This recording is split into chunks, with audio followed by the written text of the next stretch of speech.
यदि आप बिहार से हैं और बिहार के किसान हैं तो आपके लिए सरकार की तरफ से 2 ऐसी योजनाएँ आई है, यानी 2 ऐसी सुविधाएँ आई है, जो आपके लिए जानना ज़रूरी होगा।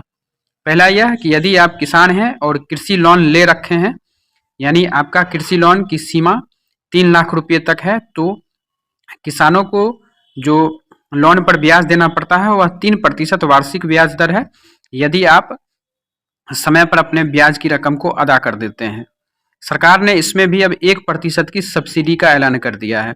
इसको लेकर के कुल 500 करोड़ रुपए की योजना की मंजूरी दे दी गई है। यानी जो किसान कृषि लोन ले रखे हैं केसीसी या अन्य माध्यमों से, या कृषि उपकरण खरीदने के लिए लोन ले रखे हैं, उन किसानों को 3% वार्षिक ब्याज दर देना पड़ता है उन लोन पर।